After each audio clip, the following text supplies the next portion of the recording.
Hello, listeners. This week we're doing Witches of Eastwick. Thanks for joining us to talk about this script written by Michael Christopher, based on the book by John Updike. Hello, John. I feel it. Hello, Beck. Yeah, this has been a fun script to read. It's been a script to read. Oh, Okay, let's get into it. How did you like Witches of Eastwick? I enjoyed Witches of Eastwick, and I think I know where your hesitation comes in, but I'm wondering if some of the things that you're probably going to rub up against were intentional.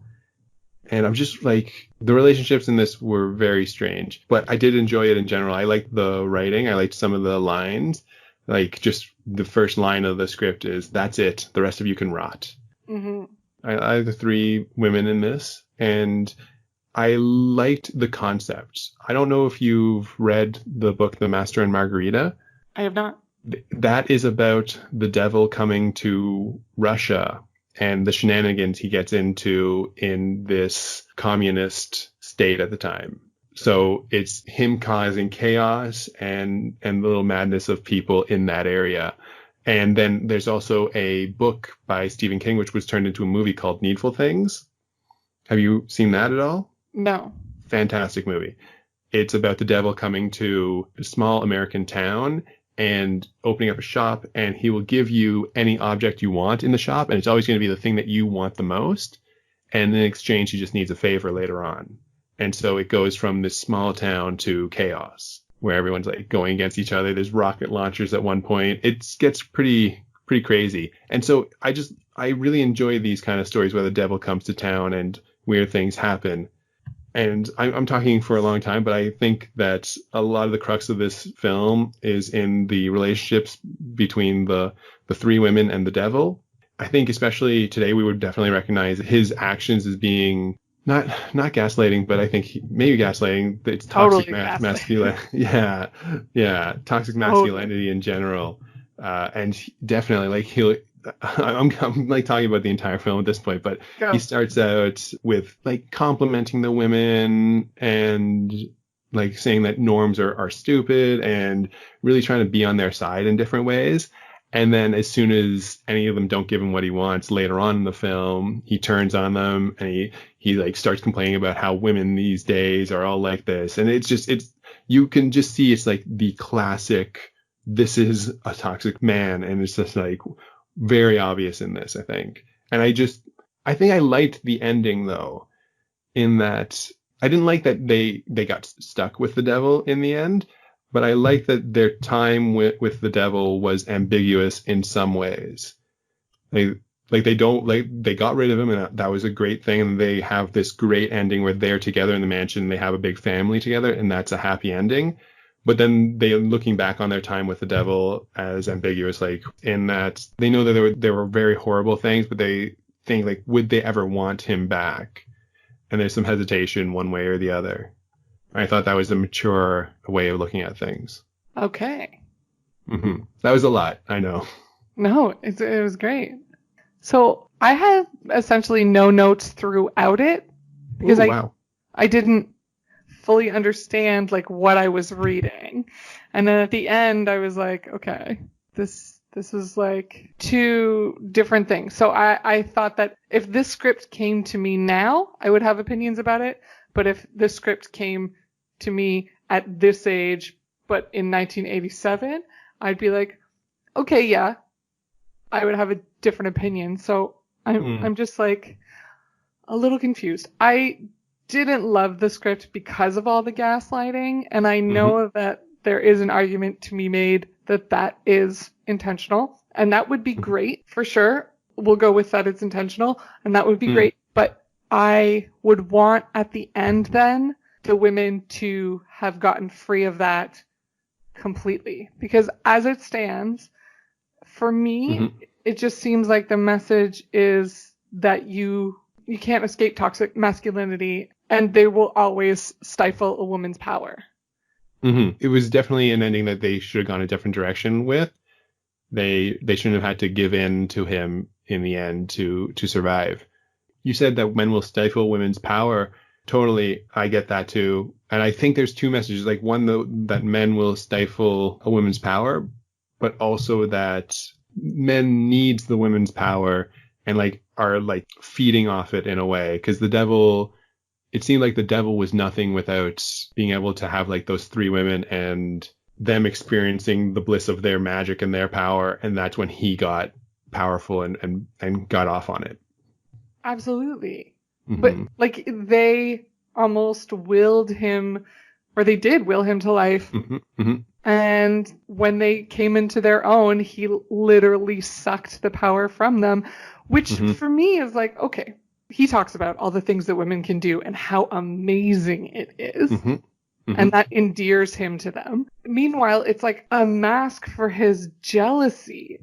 Like that as a man, he can't do those same things. So to get the power balance back, he has to like bring them down. And I'm just like, stop it.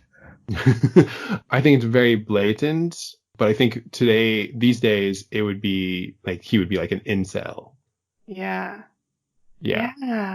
Like these people who are like blatantly manipulative, who try to be like, okay, I know women want to be complimented, and so I'm going to compliment them. I'm going to say that they're great and everything. And then if they don't give me what I want, I'm going to call them a bitch. Yeah.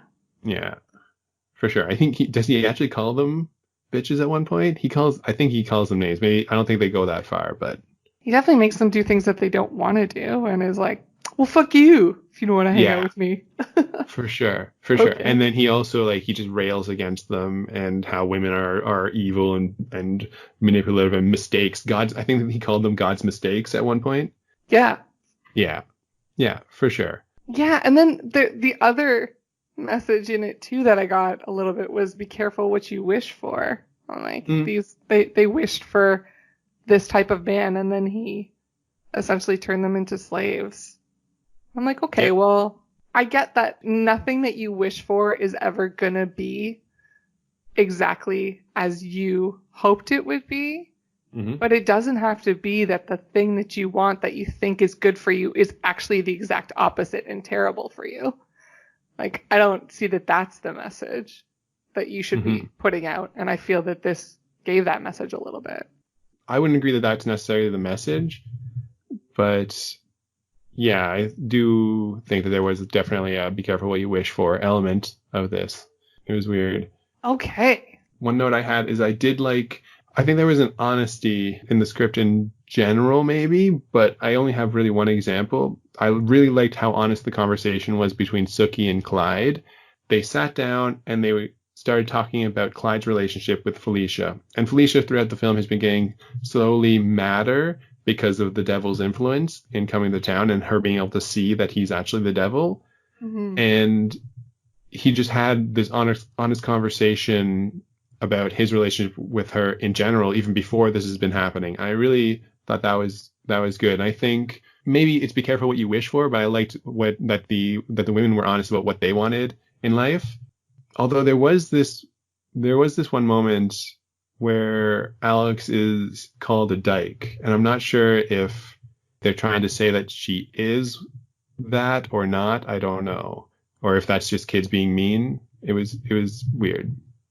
Oh, I didn't take her. I think that was kids being mean because the parents are, because there's the three of them with the devil. So obviously the women are probably engaging in sexual acts together as well, not just with him separately. Gotcha. So yeah. I liked her response though.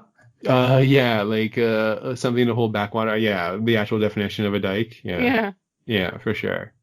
That was great. So we did mention last week that we knew who the main cast was. I already forget. While I was reading it, all I remembered was Jack Nicholson. So obviously the devil was read that way for me. And then Cher. And I just read all three women as Cher because I didn't know which one she was. I'm like, I feel like she's probably Alex, but I couldn't decide. Okay, cool. Who were the other two women? I don't remember who the other two women were either. They were definitely famous names. Maybe one is Nicole Kidman. I don't know. I agree. We're putting her in it. It's not Nicole Kidman because I made that mistake last week. It's Michelle Pfeiffer and Susan Sarandon. Right. Okay. Yeah. Alex is Cher, and then Jack Nicholson for sure. The devil. Absolutely, he is. I feel like he's the only guy. Because so one of the things that I thought was iffy about this script was like how monologue dense it is. Like people just talk for so long, especially Daryl Devil character. But I feel like Jack Nicholson will be able to like just pull that off very well and to hold your attention because his face is so expressive and he's like a little zany that he's going to make it interesting, even though he's like gaslighting. Yeah, for sure. I could just like those lines are just like so perfect for Jack Nicholson. Yeah. And you can see him doing everything that Daryl says, like just acting out that perfectly. Yeah. Do you think Fidel or Fidel, his like butler, his butler, yeah, represented anybody? If Daryl is the devil, then who is this person? No, I have no idea. I like that he still stays on and serves the women after Daryl dies. Yeah, but is he just staying on in service of Daryl's kids? Yeah, maybe. And he might be staying on because the devil's not actually going to die, and we can see at the ending that he's not dead, but he's just banished for a bit. I'm excited to see what that character is and why he's there. I don't know why he's there though. He's just fun. He's a fun manservant. Yeah. They introduced a little bit more of like men as like treating women not the best with the Raymond character too. But it was just kind of like laughed off a little bit. Like he's been inappropriate with all of them essentially, even like to the point of groping. And then at the end they're like, oh, he's onto somebody else now, and they're all like, oh, poor her. Like, okay, well, you just spent so much time with him this groping, guy or maybe they just mentioned it. He touched one of their asses at school. I think he touched Jane's butt. Oh, okay. Yeah. Jane actually worked at the school, right? And he made sexual advances to her in like, okay, you want a teaching position, like we'll talk about that kind of thing. Yeah, exactly. Yeah, for sure. And he's even married. Yeah. Well, and I'm interested. His wife knows about it. Does she actually? Okay, yeah. I'm interested to see how the character's played on screen.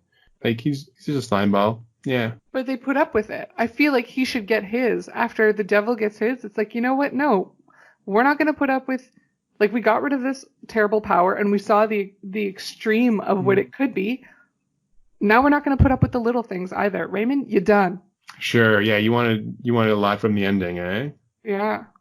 Yeah. I agree that the ending should have been different in general. And I don't know if Raymond had a big enough part to justify them going back to him, but I guess they go back and mention him anyway, so dealing with him would have made sense. Yeah, but like just in light of the fact that they didn't even really deal with the devil and they were willing to just live with him and find what happiness they could, it would be strange for them to go attack Raymond because it wouldn't be in character. But they should have, it should have been different that they dealt with the devil themselves, and then they took care of Raymond. And it's funny. The ending seemed to really be building up to that because like they make the doll to be the devil and like fully intending to get rid of him, and then as soon as it seems not to work but actually does work, they're contrite about it. There's like, this is exactly what we wanted to do, but we're sorry that we're doing it and we're not going to keep doing it even though we know it works. It was kind of weird. But I guess that's his power, right? Like they were happy to do it while he wasn't there, but as soon as he showed up again, they were like, oh, entranced. Yeah. Yeah, maybe, that could be the case for sure. I'm also sad that they didn't realize their own powers, like, outside of him. Like, he brings it out in them and gets them to, like, really start doing full-on magic. Exciting. Mm-hmm. Now that he's gone and they're at this mansion that's now theirs, I want to see, like, it being Hogwarts. Like, there should be magic flying off of all the walls. Their babies should be levitating. That's what I want. I feel like Alex was the only one that you really saw magic from in any way. Like, she had her child, and she would, like, know that who's on the phone and what that person needs. I thought so, too. But then they showed magic from everybody, and it only clicked for me afterwards. Oh, what did Sookie and Jane do? So Jane made it rain. That was her. Oh, that was Jane? I thought that was Alex. Okay. No, that was Jane that made it rain. And then Sookie... Is Sookie the one with the plant that makes the plant come back to life? Was it? Sookie is the one that works with Felicia and Clyde. Yeah. So, just side note, this is the first script that I'm just like, yeah, I know all their names and I remember them. Amazing. I mean, I guess that speaks to how well the voices are differentiated. Mm-hmm. Okay, we've talked about the devil. Do you think that in religious terms that the women represent anybody? Oh, none that I know of. Like, if you want to say Mary, sure.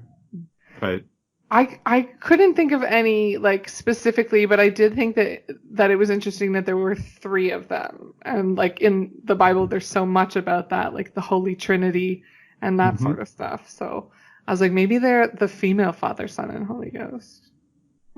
All powerful, defeat the devil, cast him away. Yeah. I don't know. Yeah, for sure. For sure, yeah. That's interesting.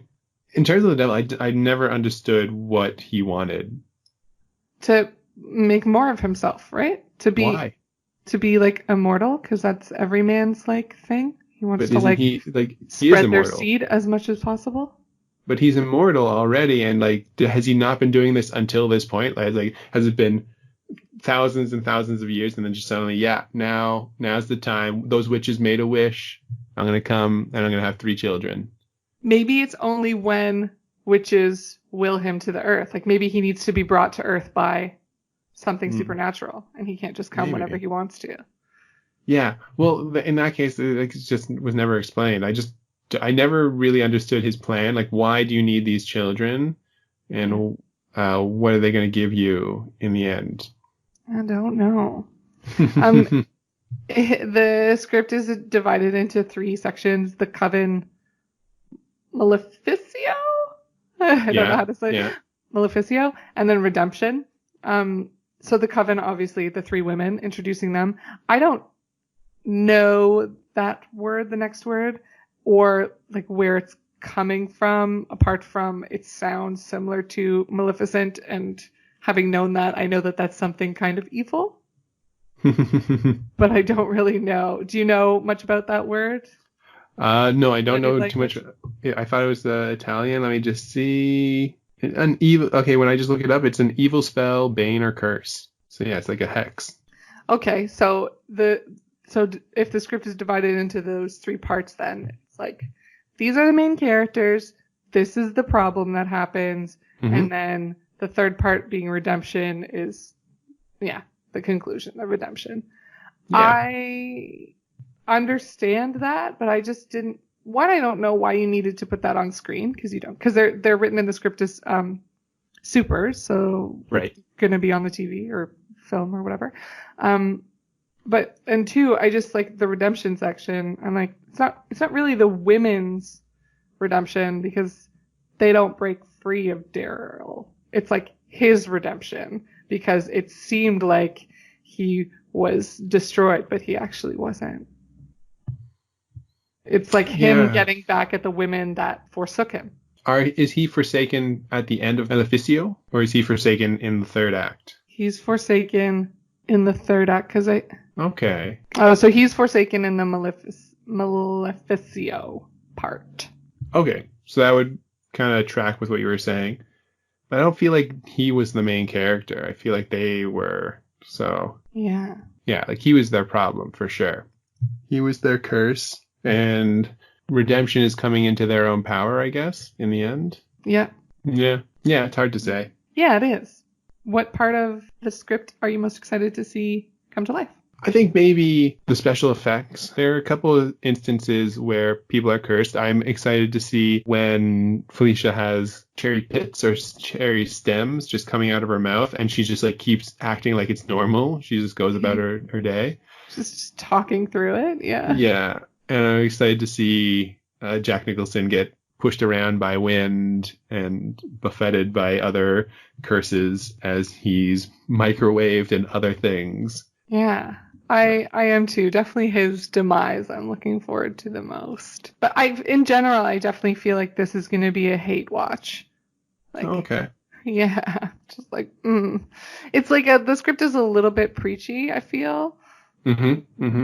Yeah. So I'm just like, and because the women don't achieve the amount of, I don't know, success that I want them to at the end, I'm like, poo. I know that this is not coming to like climax that I wanted to. Bummer. And here I thought like we picked something light and fun after Blue Velvet. Like this. I mean, I think it. Yeah. I agree that it's not completely light and fun. Like it's meant to be. I think it's 80s light and fun in that at that time it was you could have a movie like this, like a movie like even Charlie and the Chocolate Factory. Like a friend of mine told me about how his sister was kind of horrified of Charlie and the Chocolate Factory because really bad things happen to these kids and you never know how they are at the end. Like, yeah, they're just like sucked away or like transformed into small people. Like these are horrifying things. Or like even Beetlejuice, like really weird things happen in those movies. And I still can't watch it. Like as an adult, I still cannot watch it. Yeah, exactly. And so in this film, even there is the murder of Clyde's wife. Like Felicia's been going crazy because she's can sense the devil being in town and she knows that something is wrong. And so she's been like maybe not speaking in tongues, but she's been saying things that she doesn't mean to say. And she knows she can sense this evil. And eventually they kind of wish that Felicia would go away or something. And through that power, Clyde kills Felicia. And it just seemed like a dark moment in a script that I thought was supposed to be more lighthearted. Like, what do you think? I'm like referencing Coen Brothers all the time because I want stuff to be that way. But do you think it'll be like that? Like, I think of the Fargo TV show, which I guess wasn't written by them, but definitely based on their work, where Martin's character just like freaks out and kills his wife eventually. I feel like it'll be similar to that. Mm-hmm. Or yeah, I guess that TV show is similar to this rather. I think I might enjoy the film more than you. I definitely enjoyed the script more than you. And I would definitely hope that in the filming, because I think they said that this was the second draft maybe. Yeah. So maybe they did some rewrites later on. I'm hoping in the filming that the women are more empowered towards the end because like it seemed like Alex was going to do something when Sookie was almost dying in the hospital. It seemed like that was a moment, right? And then it's just she has her moment and she just gives up. That was the solution. And I think there needed to be a different turn at that point. Up until then, I was on board. I thought that like the devil was charming enough and you could see why people would be like, oh, okay, we'll go along with this. Like maybe he has a little seductive power and the things he's saying are positive in general until they like kind of realize that he's not good for them. Then his plan was enacted. They were pregnant and this was their time to realize their power and it just never happened. Mm-hmm. So yeah, it felt like a lot of setup for no payoff in the end. But I did like the moment where the devil is pushed around town. That was fun. But then even that didn't pay off. Yeah, I want to have read the book now. All right. Well, are you ready to watch the film? I am ready to watch the film sometime in the next week. Let's do it. Fun.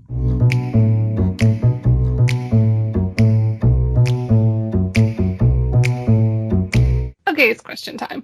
John, we're still kind of in isolation, easing out of it a little bit, but there's still a lot of time spent at home. Do you have any isolation, COVID, or non-COVID movie recommendations to get through right now while we're still stuck at home? Okay, I have 3 different recommendations, and they're going to be in different things. They're not just all going to be movies. Okay. Movie-wise, Netflix has Ninja Turtles. So the original 80s and 90s Ninja Turtles. The first movie especially, so good, guys. Go see Ninja Turtles if you haven't already seen it. Or if you've already seen it, just watch it again. Go see it. Go. We're going to edit that out, guys. We're not. TV-wise, there is I'm going to recommend Kingdom. I think it's called Kingdom. Yeah, it's called Kingdom. It is a Korean TV show with zombie-like things running around, and I would actually say that it's like a Korean Game of Thrones almost. I've watched it once all the way through, and I started to watch it again just because I'm like, I really like this. It's set in the past and a weird kind of zombie. It's freaky in the kind of zombies that they are, and just a good story, very political as well for that time. And so it's fun. Right. And then my third recommendation is actually going to be a podcast. Different podcast, guys. It's called the Staying In Podcast. And it is with two people. They are Kumail Nanjiani and his wife, Emily V. Gordon. Both great people. And I used to listen to their podcast, Indoor Kids, which was all about video games. And then it stopped. And every now and then I would look in and be like, I wonder if they have a new podcast or they're coming back to do more episodes. And they just, for COVID, they have a new podcast and it's like 20 odd episodes and that's it. They're not going to do any more episodes. And it was just for this time. And it's all about dealing with this time right now and life and like recommendations and just talking about different things. And it's very open and they talk a lot about emotions and like being open with who you are and how you can get through times like these and what you can do to just accept the situation that we're in as well as try to get past it in different ways. So I think it's very positive and very well done, and they're just great people. And if you're gonna listen to that, watch their movie as well, The Big Sick, So and then good. and then the recent Kumail Nanjiani film Lovebirds. So good as well. So yeah, lots of recommendations there. I think lots of good things to watch and listen to right now. Brilliant.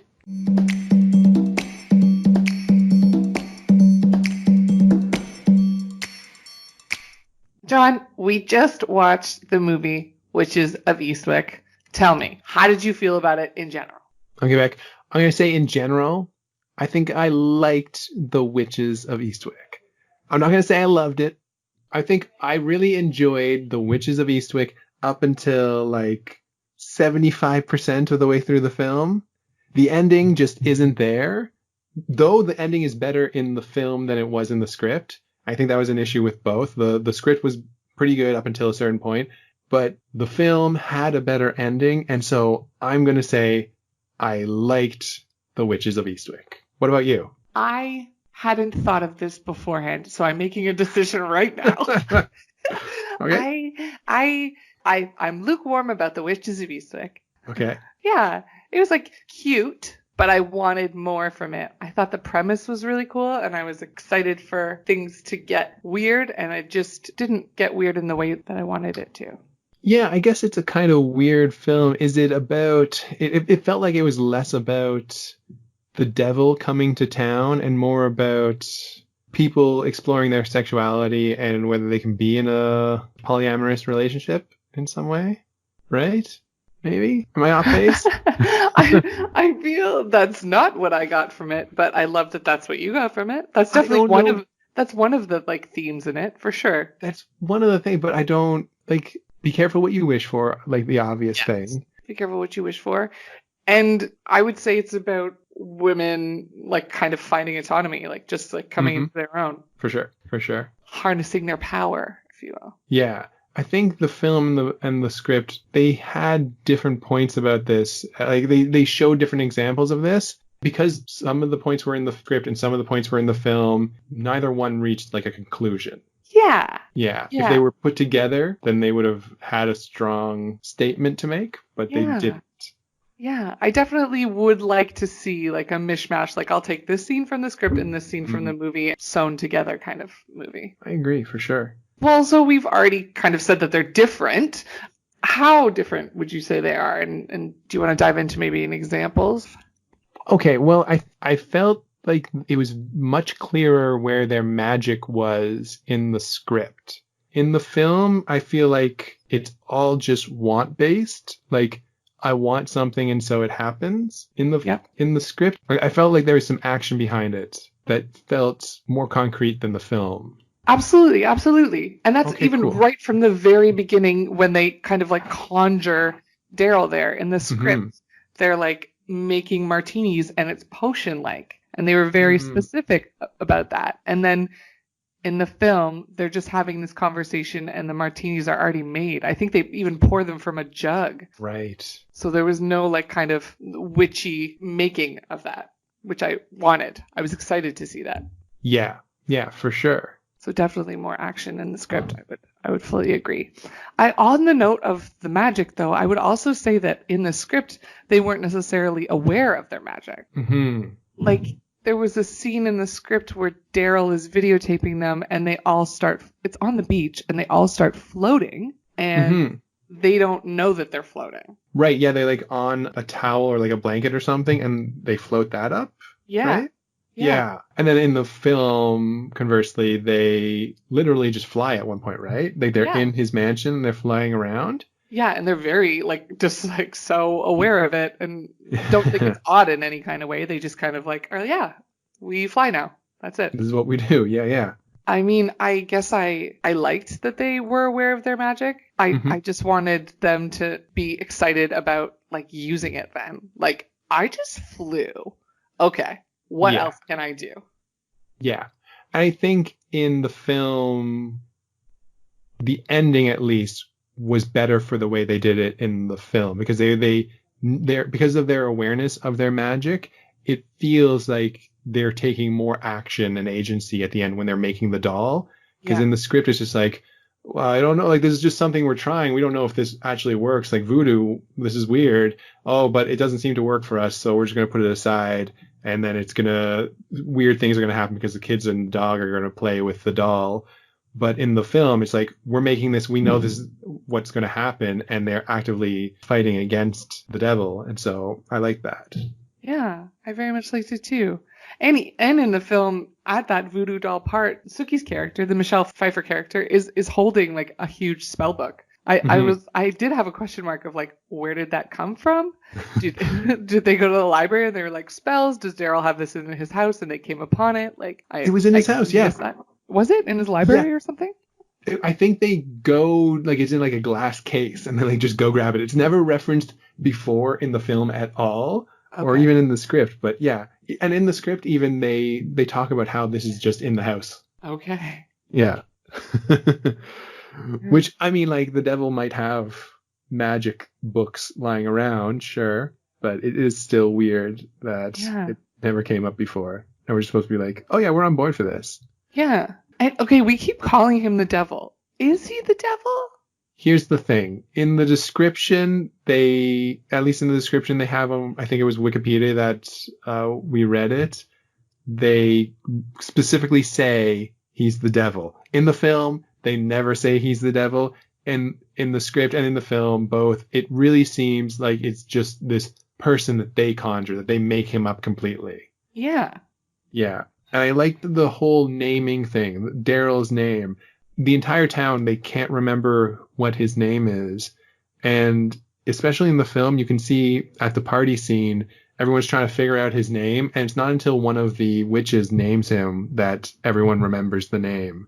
And so I really feel like that speaks to that point that they are the ones that made this person, that he's not the devil, that he's just a creation. Oh, okay. So sorry, you're saying that it's one of the three main people, of the three main witches, and it's only them that are able to name him initially. Yeah. They name him and then everyone remembers his name. Oh, okay. Because I just had, I wrote in my notes, what is the significance of this? Like, why can't anyone remember? Yeah. I don't know if that's right. That makes a lot of sense. Yeah. And his last name, Van Horn, I tried to Google that just to see if there was any, like, Devil Van Horn. Like, where is this coming from? There was nothing. Would you have preferred it to be the devil, or do you like that it was just some fiction guy that they conjured, if that was the case? Yeah. I prefer it being a fiction guy that they conjured. Because, like, I would think that the devil would have so much more power than I found Daryl to have. Like, be able to influence and, like, not take no for an answer sort of thing. You know, there's been a lot of different forms of the devil. I kind of like this vision of the devil. It seems similar to the TV show Lucifer. Yes. Where he doesn't really have much power. Like, he does have strength and everything, but his main power is just like, you tell me your desire. And that's like, it's just like getting to the truth, right? Yeah. Yeah. And I guess Daryl, in a similar way, just gets to the truth of what people want. And what they don't want, and is able to use that against them. Yeah, it's true. It's true. Yeah. It's kind of like going along with the ambiguity of the magic in both the script and in the film. So it was weird how Felicia, it was weird how she got killed. Like, was it because the women wanted her out of the way that she died? Or was it because Daryl wanted her out of the way? It felt weird in both instances. I didn't understand it. Her whole storyline, I would love to dive into some more. I had questions about it for sure. So her death, did they do it? Because he feeds the witches the cherries, and that is what's making her sick. But he doesn't give them any tools, and they're not holding anything that is similar to the implement that her husband has to kill her. No, for sure. It felt to me like it was just they were complaining about her, that she was getting in the way of their relationship. And so that made their power affect this other guy, or that made Daryl affect this other guy. I don't know. Yeah, absolutely. More about her, like, I thought that everyone's reaction to her was just so nonchalant. Even throughout the whole film, that the town is pretty nonchalant, and that could just be that Daryl has a spell over everybody, possibly. Yeah. Like, when Felicia falls down the stairs closer to the beginning, everyone's at the top of the stairs and they're just stopped and looking at her. Nobody like rushes down after her to save her. It's like literally just everyone is at the top staring. And then even when she's kind of going off in the church, there's like a little bit of whispers, I suppose, but nobody's like really against it or really for it. And I thought that especially in a church when there's like a devil like character, all these characters would be like, yeah, he's blasphemous. Like, this is crazy. They would be on her side. So I don't know if I don't know if it was his power or not. And I wish this movie has so many questions that I want answered. And I don't like that they're not answered. Sometimes I can deal with the ambiguity of stuff, but in this one I'm like, no, tell me why. You know what this means? You need to read the book. I do. Yeah, I bet all the questions are answered there. I bet like we know for sure whether he's the devil or not. Mm-hmm. And I'm leaning more towards that he is the devil now, because I remember when he first appears at Jane's recital, he's making like these really deep demon sounds. And even like at the end when he transforms into a demon, like, why is he transforming into a demon? They didn't wish that. No. And that was different in the script. He didn't turn into a demon, right? In the script? In the script, they say he got like devilish features, but they did not have a stop motion, like claymation demon looking through like a la Army of Darkness window thing, which was awesome. It didn't fit, but it was awesome. It didn't fit at all. He got so huge too. Like, I was like, what is happening? I like that you said Army of Darkness stop motion. It reminded me of like Mortal Kombat. Like, I don't remember that guy's name, but the guy with the 4 arms. I was like, what? Goro. Yeah. Goro. There you go. Yeah, totally. Definitely beyond devilish. Definitely terrifying demon, the thing of nightmares. Yeah. I mean, if you saw it in person, watching the stop animation is kind of like a feel-good romp. Jack Nicholson, though, his performance like was just great. When he started going crazy at the ending, I was terrified. I was like, this guy is nuts. And if I was any of those women and he was like coming back home and being like super mad, I would be like, cool, like, I'm jumping ship on this. You two can deal with him. I'm leaving. Like, he was just so crazy and so angry when he came back. Yeah, totally. Like, I didn't like the character, obviously, but I thought his performance was good in general in the film. Yeah. And it made me look up Jack Nicholson more, because I'm just like, wow. Well, there's, in particular, the violin part. Like, he really looked like he was playing violin. Yes. I had to look, like, can he play violin? And I specifically found he cannot play violin, but he studied a lot for this role. He studied exactly where the hand motions would go for it. And so he knew exactly how each note would be played. He just can't actually play them. So he's like an air violinist. Totally. Yeah. So did you like the casting? Like, we loved Jack Nicholson. Did you like everyone else? Cher, Susan Sarandon, and Michelle Pfeiffer? Yes, I liked everyone. It's always nice to see Cher in a movie role, because I couldn't care less about Cher as a singer. And okay.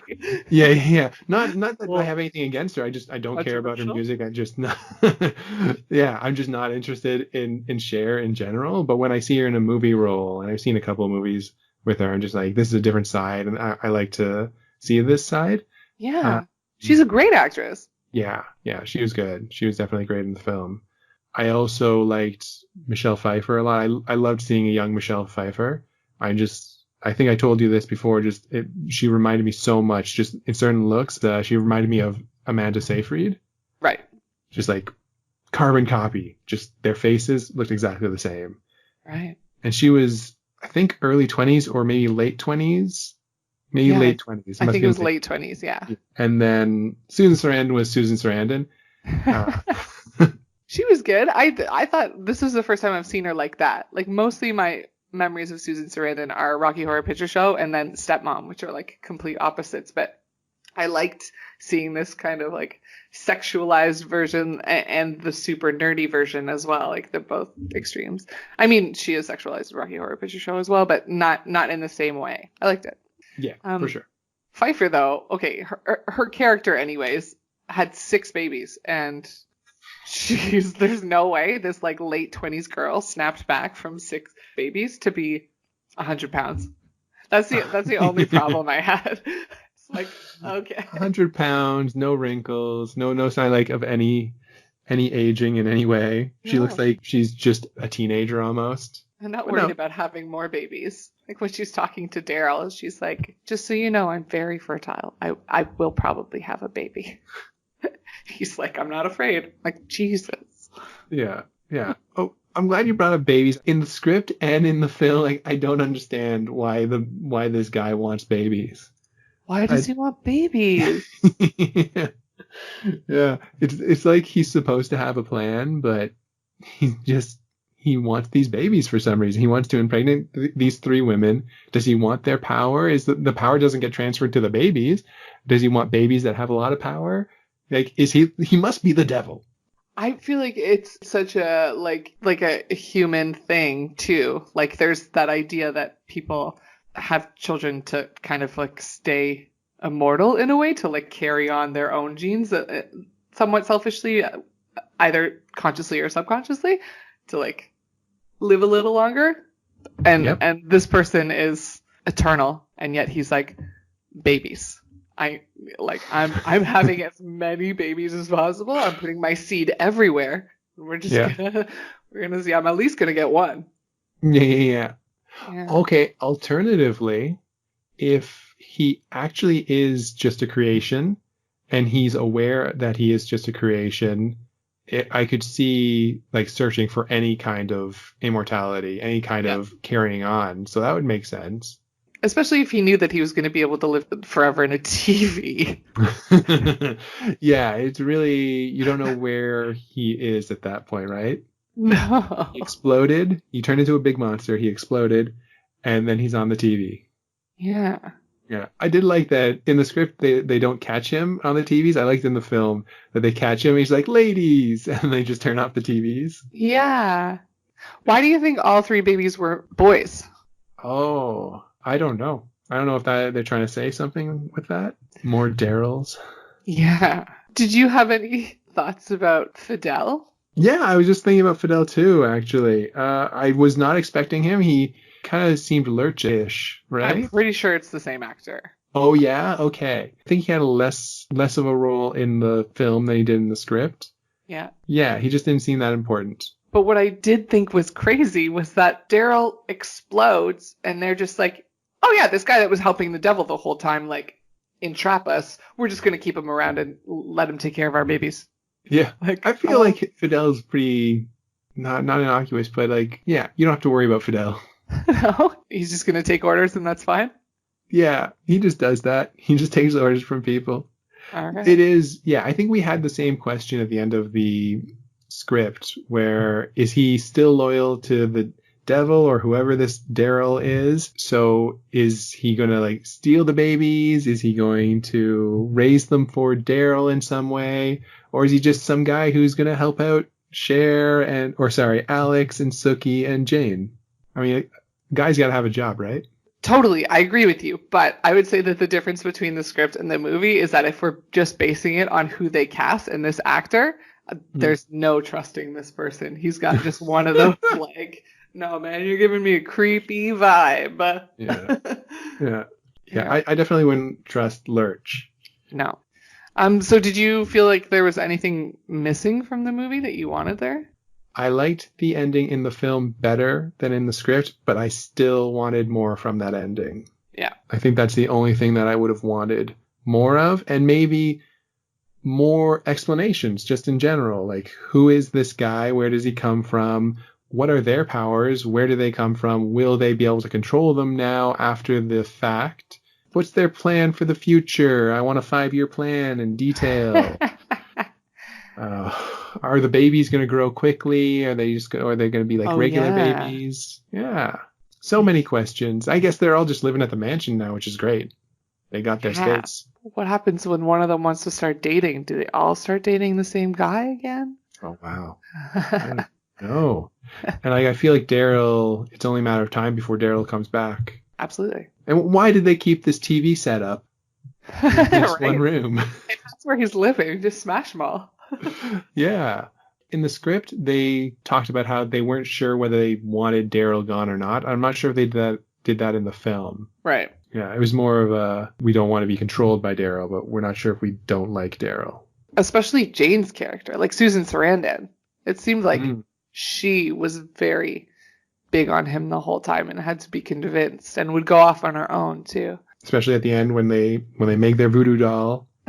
There's one thing about the film that I liked a lot, and that's that I was able to notice the foreshadowing more. Because by the end of the script, I was kind of like, what is this about? I don't know that I know. But there were times when they just said outright what was going on. Like there was a point where Daryl's talking about witches as midwives. And I was like, midwives deliver babies. And that's exactly what these 3 women are going to do. Mm-hmm. And then Alex, when she first goes to Daryl's place and they're talking, she like nails him as a character, tells him exactly like what he's about and why he's wrong. And I thought that was cool, even though 2 seconds later she goes against it and like turns around. Yeah, I like that. And then I also really enjoyed when Daryl's taking the video of them and he's just asking them like kind of what they're afraid of, and then they say all the things and then those things happen later. I really like that. I just in the script I wasn't able to make those connections. Yeah, I think in general the script was well written. Yes. Yeah. It just had an odd ending.